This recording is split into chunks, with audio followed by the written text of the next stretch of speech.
All right, we have a quick election update. Update. I didn't win, but I did get a vote. Yeah, you're welcome.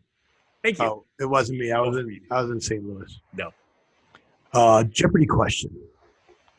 They make your feet look like feet. Ding, ding, ding, ding, ding. What are skin heels, Alex? Well, that's right, but I don't know why you'd buy them, but we'll have to listen to the story. And what if you have to go to the bathroom at 3,500 feet like I did when I was in the airplane? Then you have to thank James Kemper. Oh, not Crapper. Kemper. Crapper invented the toilet underground. Correct. Got it. And I need to thank Lively for the wonderful bras and panties. What, for you? No, for my wife. Phew, thank goodness. I thought you jumped the shark. That's our phrase origin story.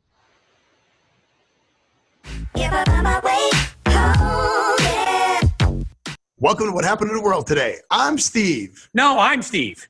No, I'm Steve. No, I'm Steve. No, I'm Steve, and I'm back in Vegas. Yay! And I'm And Scott. I'm really tired.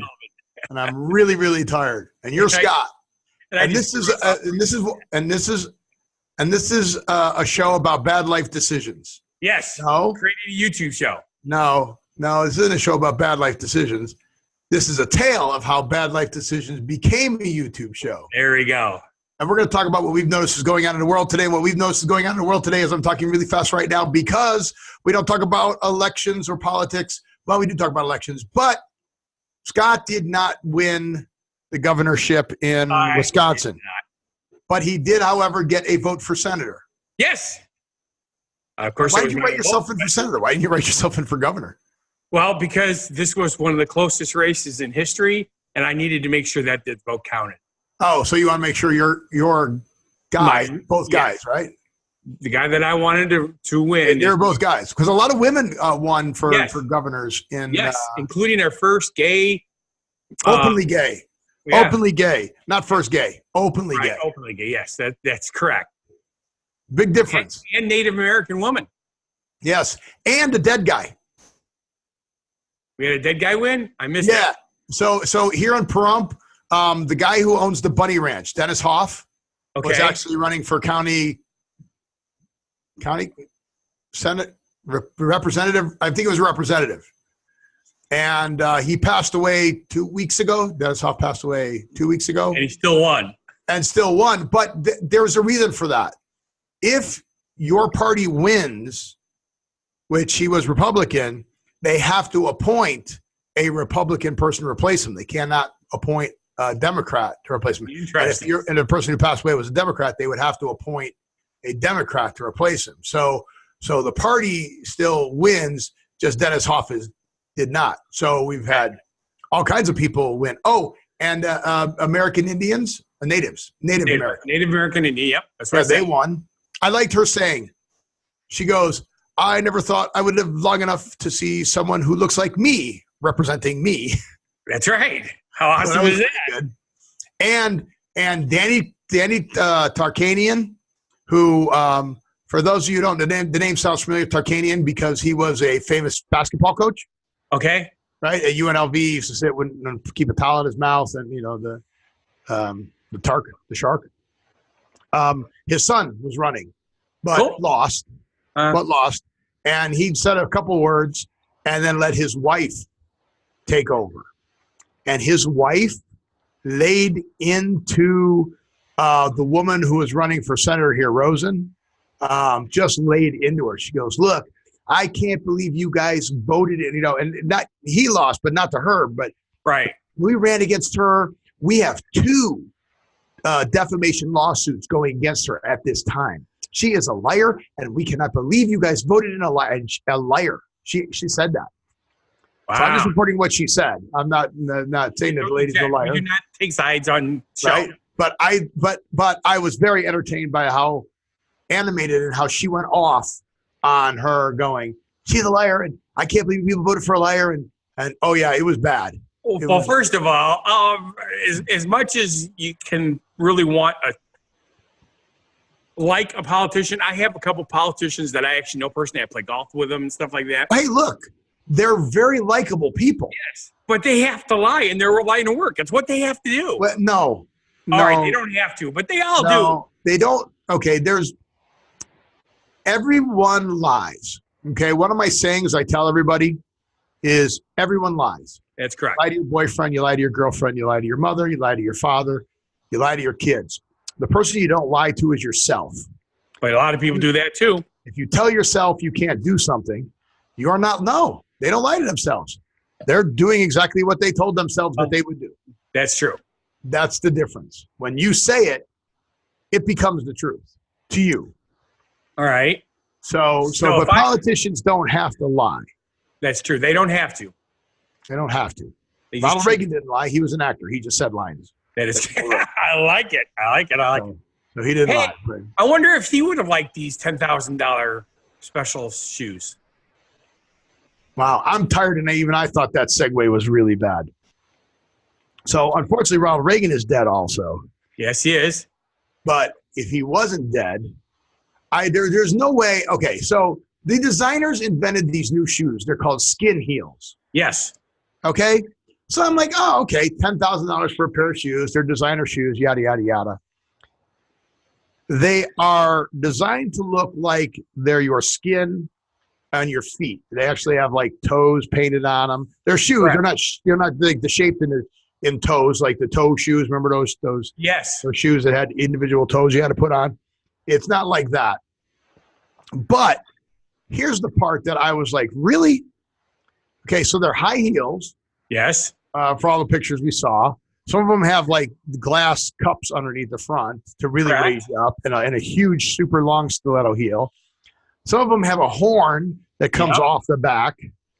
So it makes it look like your feet are genetically modified. Like a tail or like a little horn that comes up on the back of your foot. That's part of the shoe, but it's the same color as your skin.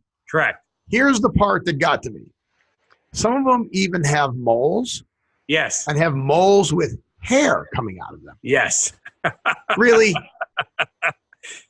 Well, you know the label. Well, the company's from Montreal, or the designers are. What's the label of the company or the company name? A skin heel? No, what? Fecal matter. Really? Fecal matter? Really? I sense a theme. I sense a theme coming on with Scott's show today. Is a fashion label of Montreal partners Hannah Rose Dalton and Stephen Raj Bakaram. Stephen Raj Bhaskaran, yeah. Bhaskaran.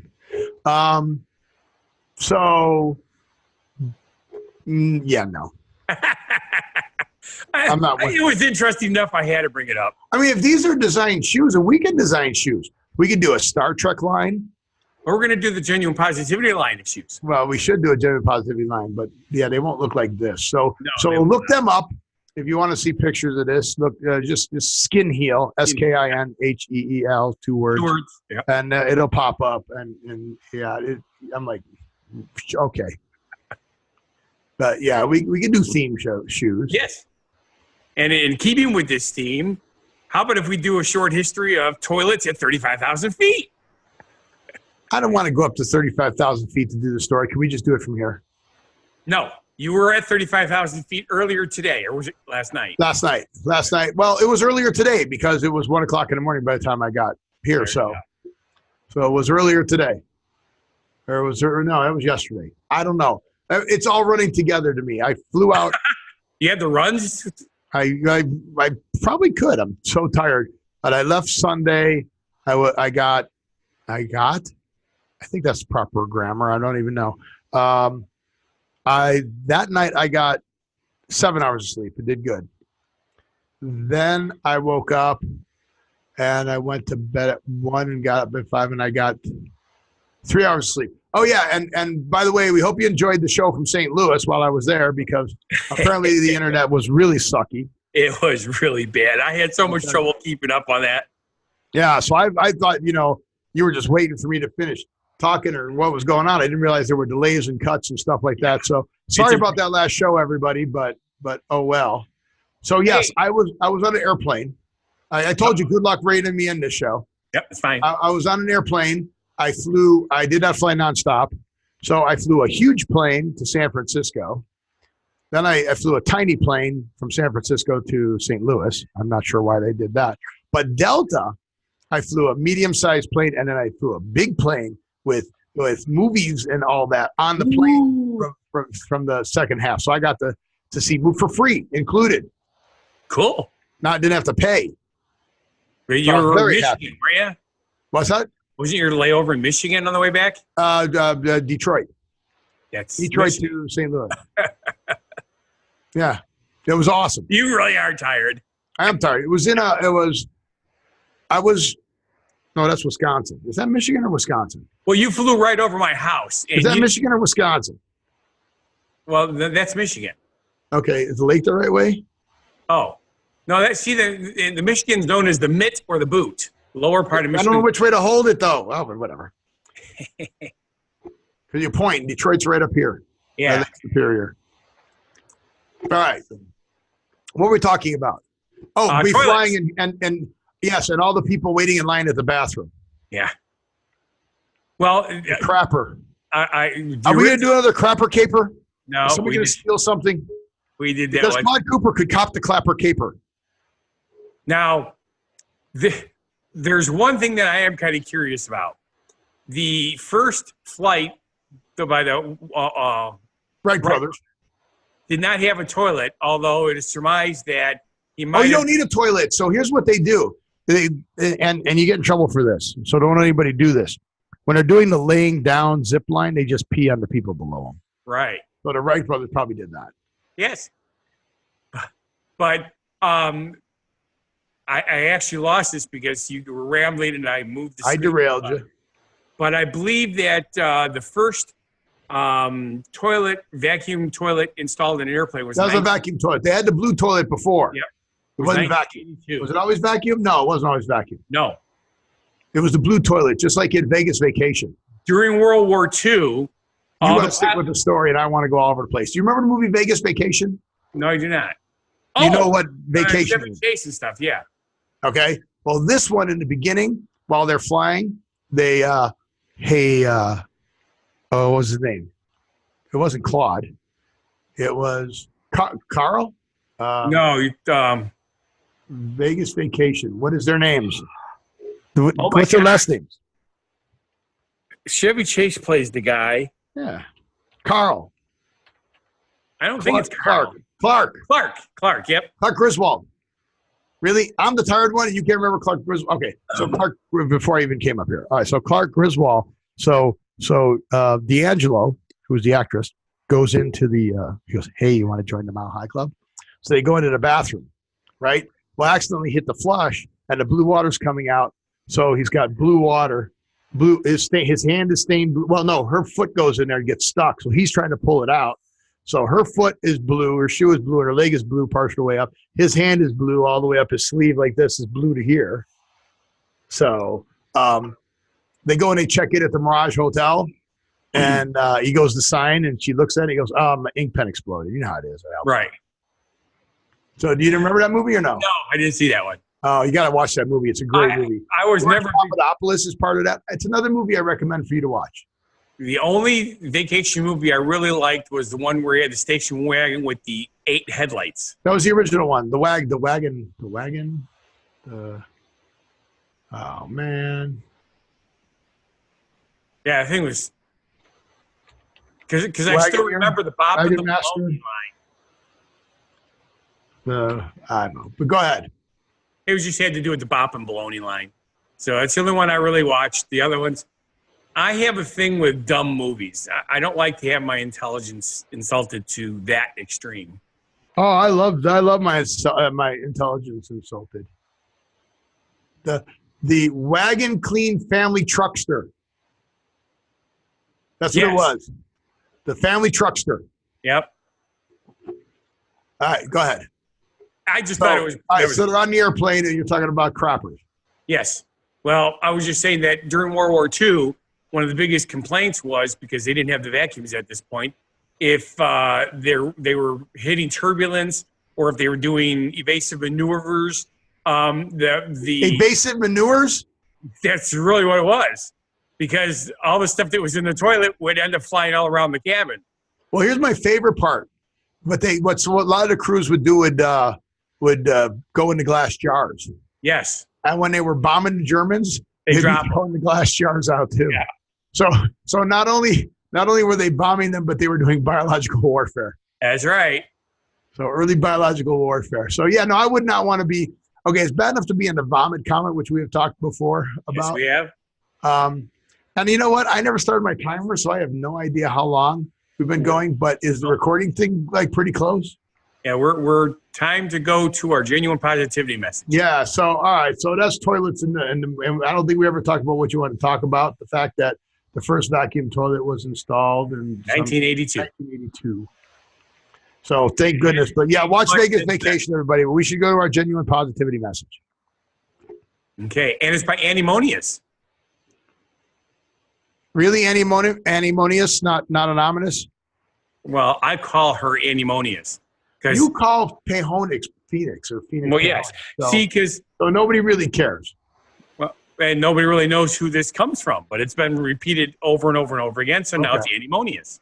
And did you know Antimonious is a real person? Is it really? That'd be funny. Antimonious, a Harvard Divinity School, or Antimonious. Good night. Good night. You didn't do that one. Yeah, she went to Harvard. Cool. Probably should wrote a book too. All right, I guess I can't call it Antimonious anymore. Yeah. All right, so go ahead. What did Antimonious say? Our genuine positive message is, I am in charge of how I feel today, and today I am choosing happiness. Me too. Me three. That's Steve Allen. That's not Antimonious. That's just I'm just gonna. You're gonna claim it? Take credit for that. That's mine. All right. I'll remember to put that in our thing. Cool. Well, let's get going on to our next subject because the last subject you're gonna have to rein me in on. Well, yeah, the first couple of things were kind of like not so cool. But how about lingerie? I love lingerie. I would buy my wife lingerie all the time. I would wear her lingerie. Ooh, this Freudian slip, everybody. No. That's one of my favorite Christmas carols. Okay. Walking around in women's underwear. Sing it. Lacy things she's missing. I didn't know it was to that song. That's fine. That's enough. We've heard enough of your singing. Thank you. So Lingerie, I assume you would pronounce it Lingerie. Yes. Is a new company that's activewear and lingerie for women of all sizes. Yes. And it's also combining lingerie and activewear. Okay, so here's my question for you. Does not Victoria's Secrets have pink brand stuff that's like I've seen some pretty large women in pink, and I'm like, yes. So that's not new, right? Well, it's the combination of also making it sportier and lingerie looking at the same time. But is it pink? Is the pink brand of this the same? I don't think so. All right. Well, where did Michelle Grant grow up? That's the founder of the company. Okay. Where did she work before? I was trying to lead you to that path. Where did she work before she created her own company? Oops. I don't know. It's not in my. Did you read this story? There we go. She worked at Victoria's Secrets before she went and did this lingerie line. Yes. And she's a daughter of Indian immigrants. And she started in July, and she is growing by 300%, and she's already like challenging Victoria's Secret for market share. Yes. Some say she's crushing Victoria's Secret for market share. But here's pretty cool, and I think this is a good price because I'd like to buy women's lingerie for my wife. But okay, I think there's a redundancy in there. I hope it's women's lingerie for my wife. I hope it's, but whatever. But she says every bra from the brand is $35. And it includes a t-shirt. Oh, no. Every bra from the brand is $35. It includes items such as t-shirt bras, bralettes, push-ups, and strapless styles. That's pretty impressive pricing, I believe. It Because I think freaks me sports out. bras are more expensive than that. Yes. And the thing is, it goes everywhere from size 32A to 40 double D. That's pretty good.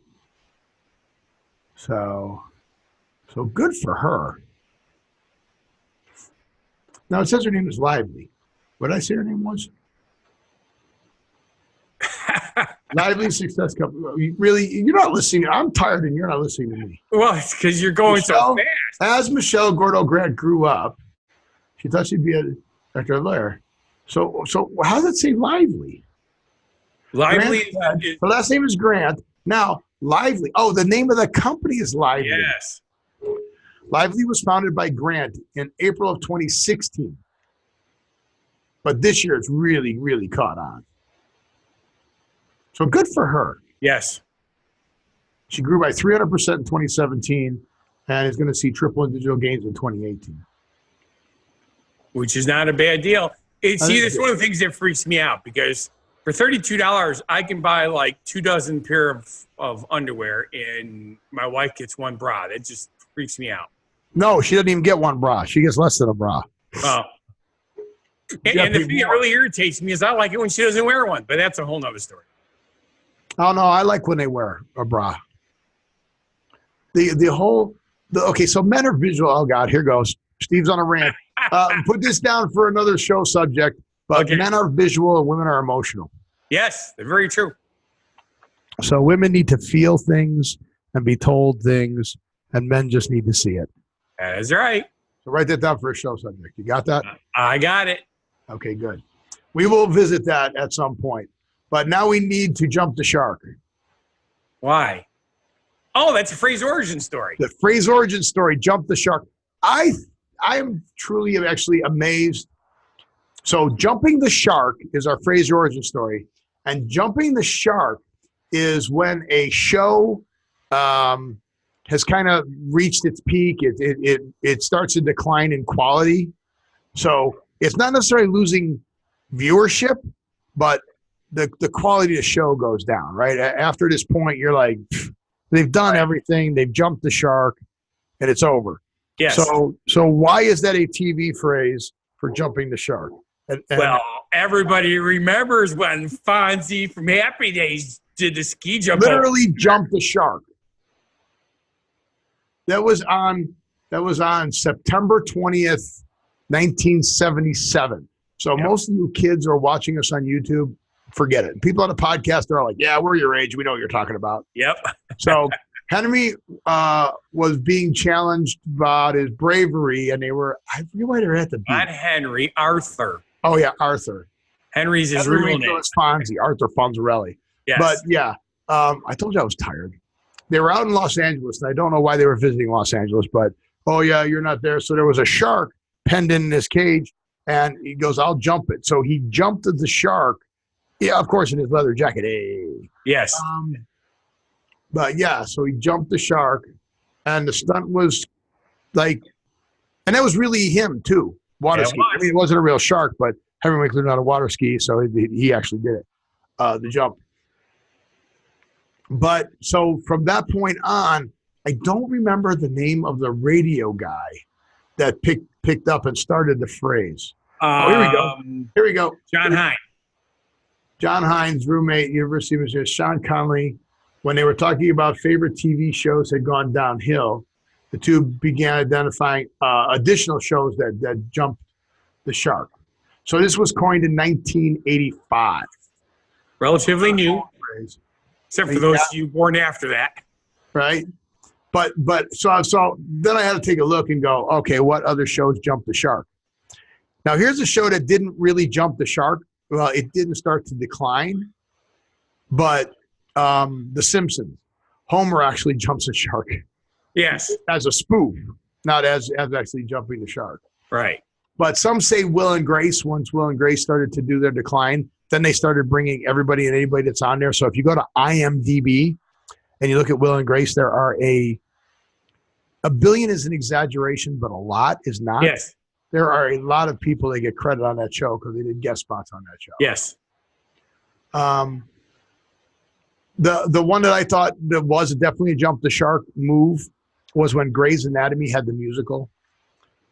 Pretty much when any show that's not a musical does a musical version. You know what's funny though? Grey's Anatomy did a musical. Loved. I love musicals. What? Yeah, they're great. Okay, but it's just some shows don't do it. I mean, Buffy the Vampire Slayer did a musical episode. Yeah, but it was good. It was. Let's see, what's another one? Okay, some say that Roseanne in the 9th season, when Roseanne won the lottery, they had taken it as far as they wanted to. Right. But I think it's funny that Roseanne just came back, and then she couldn't keep her big mouth shut on social media. So now it's back as the Connors, and Roseanne is dead. Yes. She OD'd. She was a druggie. That's what happens. So yeah. So that was our jump the shark Frage origin story. Perfect. And with that, I want to say thank you for watching. If you feel our show is not a bad life decision, then please subscribe, watch our other shows and channels. Go to whathappened.world. I'm just pointing down because I don't know what. You are correct. From there, you can link to all of our social media. You get us on Facebook, Instagram, Twitter. Message us. Go to the Contact Us page. You can go to our podcast. Listen to our podcast. We've got to get better at that. What happened to that guy who was going to help us with the podcast? You didn't talk to him anymore, did you? No. Thanks. I will. Okay. He's coming to do the show in a couple weeks. With us? Well, my show. Oh, what about our show? I'll see if he wants to do that too. Okay. Cool. So look for that going forward. Go see Scott's show. Fun Guy the Entertainer cooks for you. Oh, you'll never guess what Peggy made for me today. Barbecue sauce and lentil beans. It makes the most awesome sloppy joe. Okay. Goodness. It is so good. And that's all it is. Barbecue sauce and lentil beans. Okay. So good. So good. I won't tell you what I cooked for my show today. Okay, don't tell me. Then we'll just say, I want you to, what? You'll just have to watch it. All right. Well, live every day, and we'll see you at the next show. Be genuinely positive, live and love life, and have a good one.